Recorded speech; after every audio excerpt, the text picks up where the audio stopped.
The year was 1969. The Vietnam War was raging. There were protests across the world. America was beginning to wake up that the powerful war machine was at work. It didn't really make sense being in Vietnam, and the students were getting the point. People were pouring in the streets, and what was needed really was some energizing points. A number of musicians had spoken out and entertainers, but into this unlikely mix came John Lennon and Yoko Ono. They got married in March of 1969. They checked into the Amsterdam Hilton Hotel and announced they were doing Abed End. Of course, the press got titillated by that. As Lennon said later, these guys really thought they were going to make love in bed. Reporters crowded outside their room waiting for John and Yoko to let them in, and they would be making love in bed. Well, when the doors opened, they walked in. There's John Lennon and Yoko Ono with a sign behind them saying "Hair Peace," and they were talking about peace and how to attain peace through nonviolence.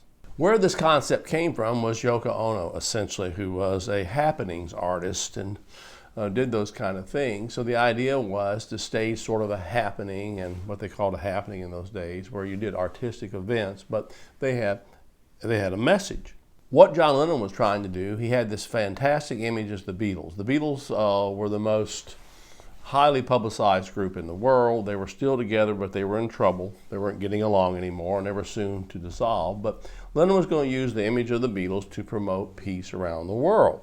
And the Beatles always had a good image, but what Lennon did not anticipate was the press. The left-wing press harangued him, said this was silly stuff. There were protesters in the street getting their heads beat up, and here was John Lennon sitting in a hotel room. Of course, the right wing, or this what we might call the establishment press, called it self-indulgence. This was stupid stuff, and here you got these two celebrities being incredibly silly about an important subject. What most people didn't realize at the time is that these bed-ins that John and Yoko were doing were really astute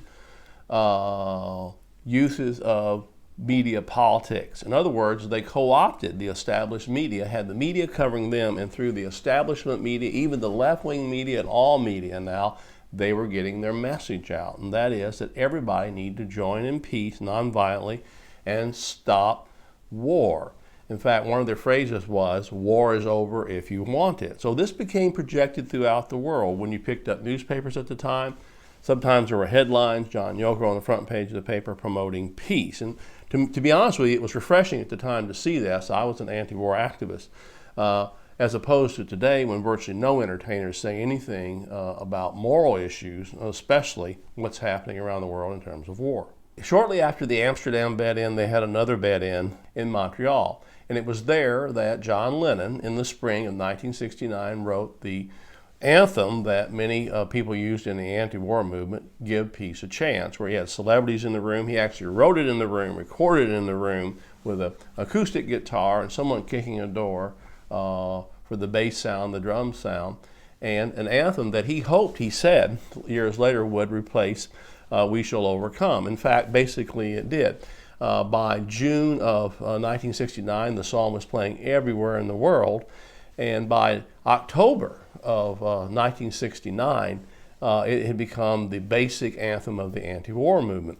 And in November of 1969, Pete Seeger, the legendary folk singer, led 200,000 people as they swayed back and forth to singing "Give Peace a Chance" in Washington, D.C. on the Washington Mall. So what's the lesson here?